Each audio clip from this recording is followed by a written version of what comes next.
देखिए, मैं आपको एक बात बता दूं, नरेंद्र मोदी जी की एक कहावत थी कि ना खाऊंगा और ना खाने दूंगा। अब इस कहावत को थोड़ा सा बदल दीजिए, ना जाऊंगा और ना जाने दूंगा। देखिए, जिस तरीके से ना तो मणिपुर में देश के प्रधानमंत्री जाते हैं और ना किसी को जाने देते हैं। हमारे देश के प्रधानमंत्री अमेरिका घूम आते हैं, मिस्र घूम आते हैं। हमारे देश के प्रधानमंत्री मध्य प्रदेश में रैली निकाल देते हैं, वंदे भारत ट्रेन को हरी झंडी दिखा देते हैं, मेट्रो में घूम लेते हैं। अभी तो आपने देखा कि आज दिल्ली मेट्रो में घूम रहे थे देश के प्रधानमंत्री। लेकिन देश के प्रधानमंत्री के पास इतना सा वक्त और इतना सा समय नहीं है कि मणिपुर जाके मणिपुर के हालात का जायजा ले लें। देश के प्रधानमंत्री जी भारत में रहकर यहाँ पसमांडा मुसलमानों की जाति बताने में लगे हुए हैं। देश के प्रधानमंत्री जी को यह पता है कि कुरान के अंदर इल्म शब्द कितनी बार आता है। ये मैं नहीं कहता, देश के प्रधानमंत्री जी खुद बोलते हैं और आप देखिएगा भी वीडियो में। देश के प्रधानमंत्री जी कहते हैं कि कुरान के अंदर 800 बार इल्म शब्द का जिक्र है। अब देश के प्रधानमंत्री को आप क्या कहेंगे? उनके नाम के पीछे खान लगाएंगे, पठान लगाएंगे, क्या लगाएंगे, जरा ये बताइए। और इसके बाद देश के मुसलमान भी सदमे में पड़े हुए हैं कि पहली बार हमें पता चला कि मुसलमान में इतनी सारी जातियां होती हैं जो देश के प्रधानमंत्री ने खड़े होकर गिनाई। एक और हिंदू राष्ट्र की चर्चा करेंगे, देश की जनता को लड़ाने भिड़ाने का काम करेंगे, और दूसरी ओर वहीं पे खड़े होकर ये कभी मुसलमानों की जाति गिनाते हैं, कभी बताते हैं कि देश में कौन कौन से मुसलमान। इन्हें यह तक भी पता है, इन्हें यह नहीं पता होगा कि रामायण में राम शब्द का जिक्र कितनी बार है। इन्हें यह नहीं पता होगा कि गीता के अंदर भगवान श्री कृष्ण का जिक्र कितनी बार है। लेकिन इन्हें यह पता है कि कुरान के अंदर इल्म शब्द का जिक्र कितनी बार है। अब वो लोग बताएं कि देश के प्रधानमंत्री को क्या कहेंगे, क्या कहेंगे उनके नाम के आगे लगाकर, जरा ये तो बताइए। प्रधानमंत्री मिस्र की मस्जिद में जाते हैं, लेकिन राम मंदिर में तभी जाएंगे जब वहां से राहुल गांधी मणिपुर क्यों जाते हैं? वहाँ पे तो हिंसा हो रही है, क्यों जाएंगे? एक बात आप मुझे बताइए, क्यों नहीं जाएंगे? पहली बात आप ये बताइए। राहुल गांधी है एक विपक्ष के नेता, और तमाम लोग, चाहे वो अखिलेश यादव हो, अरविंद केजरीवाल हो, चाहे फिर वो आपका मायावती हो, तमाम लोगों को जाने का हक और अधिकार है, जा सकते हैं। विपक्ष के नेता नहीं जाएंगे जब सत्ताधारी पक्ष के नेता नहीं जाएंगे, देश के प्रधानमंत्री नहीं जाएंगे, जब देश का मुखिया चुनावी रैली में बिजी हो, जब देश का मुखिया जातियां बताने में लग रहा हो, जब देश का मुखिया दिल्ली की मेट्रो में सफर करने में बिजी हो, जब देश का मुखिया वहां अमेरिका के दौरे कर रहा हो, तो किसी को तो देश के अंदर जाकर देखना पड़ेगा कि क्या हो रहा है, क्या नहीं हो रहा है।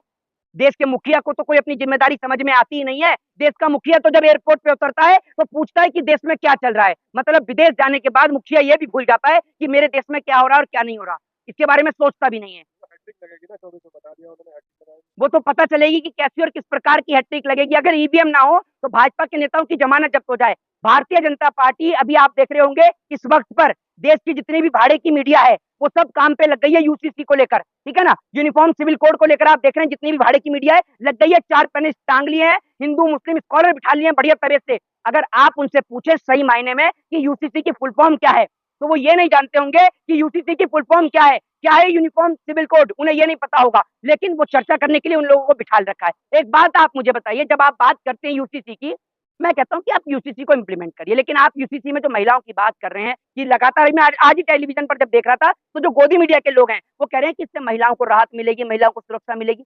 महिलाओं को किसने सुरक्षा, आप ये सोचिए, महिलाओं को खतरे में डाला किसने? मुस्लिम 4-4 शादी नहीं कर पाएंगे, दिक्कत ये है। एक बात आप मुझे बताइए, मुस्लिम चार चार शादी नहीं कर पाएंगे, और उसमें मैं एक चीज और ये भी देख रहा था कि जिनों के दो से ज्यादा बच्चे हैं उनका वोटिंग राइट खत्म कर दिया जाएगा। तो जिनके दो से ज्यादा बच्चे होंगे तो यानी तो फिर ये भी कर दो कि जिनके दो से, नहीं अब्बा है तो भी मैं बताता हूँ, ये लिया आइए ना आप, ये बिल लेके आ जाइए, हमें तो ये तो अच्छी बात है, ये बिल लेकर आइए ना। आज की डेट में जितने भी एजुकेटेड लोग हैं किसी के भी पास में दो से ज्यादा बच्चे हैं ही नहीं, क्योंकि ये तो जनता को गुमराह करने वाली बात है। और सुन लीजिए, सबके लिए लेके आ जाइए ना, सबके लिए लेके आ जाइए, सबके लिए लेके आ जाइए, और बिल में ये लेके आ जाइए जिसके दो से ज्यादा बच्चे हो वो चुनाव भी नहीं लड़ सकता। पता चल जाएगी, आधे से ज्यादा बीजेपी के अनपढ़ जाहिल और गवार नेता अपने घर पर बैठ जाएंगे। मनोज तिवारी तीसरी बार बाप बने। मैं तो कह रहा हूँ लोकसभा चुनाव से पहले ये बिल लेकर आ जाओ कि जिनके दो से ज्यादा बच्चे हो वो चुनाव नहीं लड़ पाएंगे। देखिए कितने लोग सड़क पर आएंगे। मनोज तिवारी पहले नंबर पर, रवि किशन जिनके 4 बच्चे कांग्रेस की देने, वो बताते हैं ना आपको, बताया तो उनका स्टेटमेंट है, मैं नहीं बोल रहा हूँ, खुद बोलते हैं वो, तो वो लोग सड़क पर आ जाएंगे। आप खुद देखिएगा इस बात को। दूसरी बात ये कि जैसे हम यूसीसी पर सुनते थे, पॉपुलेशन पर सुनते थे, आज तक बीजेपी यानी भारतीय जनता पार्टी की गवर्नमेंट किसी भी चीज पर इंप्लीमेंट नहीं करके आ पाई है। दूसरी बात यह कि यूसीसी अच्छा है या बुरा है, आप पहले कानून को लेकर तो आइए, कानून के बारे में समझाइए तो लोगों को। आप सिर्फ हर चीज पे, आपको पता चला कि अब राम मंदिर के मुद्दे पर आपको वोट नहीं मिल रहा, हिंदुत्व के नाम पर आपको मुंह की खानी पड़ी, आपको बजरंगबली के नाम पर कर्नाटक में मुंह की खानी पड़ी, इसलिए अब आप जो है वापस से हिंदू मुसलमान का कोई मुद्दा पकड़ने में लग रहे हैं। आप देखिए लगातार देश के प्रधानमंत्री जी मुसलमानों को लुभाने के लिए कभी मुसलमानों की जाति बताते हैं, कभी कहते हैं कि मुसलमानों का शोषण किया जा रहा है। कौन कर रहा है इस देश में मुसलमानों का शोषण? कौन कर रहा है, जरा जवाब दीजिए। काम किया तो वोट देंगे। क्या काम किया उन्होंने? उन्होंने तो किसी के लिए काम नहीं किया। हाँ, 3 तलाक हटाया। अब यही बताता हूँ, बिल्कुल आपने सही कहा कि मुसलमानों के लिए काम किया है, तो देश की जनता को क्यों लड़ाते हैं हिंदू मुसलमान के नाम पर? एक नेताजी का बेटा, सुन लीजिएगा, एक नेताजी का बेटा जिसके पास नेताजी कंधे पर हाथ रख के कहते हैं कि बेटा, मेरा बेटा पढ़ लिख के बेटा तैयारी कर अच्छी से, तेरे को विदेश भेजूंगा डॉक्टरी पढ़ाने के लिए। वही नेताजी के पास में एक गरीब बच्चा आ जाता है अपने पिताजी के साथ, वो कहता है कि भाई साहब मेरा बच्चा पढ़ने में बड़ा होशियार है, 12th में उसने कॉलेज टॉप किया है, अगर थोड़ा सा आपका सपोर्ट मिल जाएगा उसको तो शहर जाके मेरा बेटा पढ़ लिख जाएगा। तुमने उसको 12th पढ़ा दिया है, इसको तुमने पास करा दिया, अच्छे नंबर से स्कूल टॉप करा दिया। अरे तुम देख नहीं रहे हो हिंदू खतरे में है, तुम देख नहीं रहे हो वहां पर मुसलमान कब्जा करने में लगा हुआ है। अगर ये पढ़ लिख कर ये बढ़ जाएगा तो हमसे सवाल करने लगेगा, अरे इसको तो पढ़ाई लिखाई छोड़ो, इसको तो बजरंग दल में भेजो, इसको आरएसएस में भेजो। कहने का मतलब ये है, इस देश के अंदर शिक्षा का अधिकार जो है वो सिर्फ नेताओं के बच्चों के पास ही बचा है, ये आप समझ लीजिए। बाकी जितने भी बच्चे हैं हिंदुओं के, उनको लड़ाने झगड़ाने में लगा है। उत्तर कहते तो है, सुन लीजिए, सौंप दो, एक बच्चे को सौंप दो, कहाँ सौंप दो हिंदू राष्ट्र के बच्चे है, हिंदू राष्ट्र के क्यों क्यों सौंप दें? एक बात आप मुझे बताइए, ये जितने भी आबा बाबा झाबा हैं इनके बारे में सुनिए, ये बाबा जी कहते हैं सब कुछ मोह माया है। रेंज रोवर से उतरकर, फरारी से उतरकर कहते हैं कि मकान गाड़ी सब मोह माया है। ये देखिए इनकी कितनी बड़ी वो है कहावत, ठीक है। उसके बाद में बाबा जी कहते हैं कि भैया इन सब में कुछ नहीं रखा, घर मकान दुकान में कुछ नहीं रखा, ये सब चीज बेकार की चीजें हैं, बस आप ईश्वर की भक्ति करिए। ये खुद बड़ी बड़ी गाड़ियों से घूमते हैं, बड़े बड़े उपदेश देते हैं, जो जीवन में कुछ नहीं कर पाता वो बाबा बन जाता है, ये बात याद रखिए। इसमें क्या लग रहा है? देखिए मैं आपको बताऊं, जिस तरीके से लगातार इस देश के अंदर बीजेपी हर मुद्दों पर फ्लॉप होती नजर आ रही है, हर मुद्दों पर इस देश में सिर्फ एक ही एजेंडा चला रही है, हिंदू मुसलमान का एजेंडा, उस पर भी फ्लॉप हो गई। और अब इसलिए बीजेपी, अब देखिएगा, पहले हिंदुओं के नाम पर वोट लिया, अब हिंदू समझदार हो गया है, हिंदू इतना तो समझ चुका है कि मेरे बच्चों का भविष्य जो है वो शिक्षा के अंदर है, मेरे बच्चों का भविष्य जो है वो इस कलम के अंदर है, इसलिए हिंदू भाजपा से दूर हट रहा है। तो बीजेपी सोच रही है कि अब मुसलमानों को लुभाया जाए, इसलिए देश के प्रधानमंत्री कभी मिस्र की मस्जिद के दौरे पर जाते हैं, कभी मुसलमानों के बारे में बात करते हैं कि मुसलमानों को खतरा है, मुसलमानों को शोषित किया है पिछली सरकार ने, तभी तो बात कर रहे हैं। क्या दिक्कत है? बात करे तो दिक्कत, ना करे तो दिक्कत। तो मैं आपको यही कहता हूँ ना, एक बात मुझे बताइए, जो तमाम चीजें क्या लग रहा है?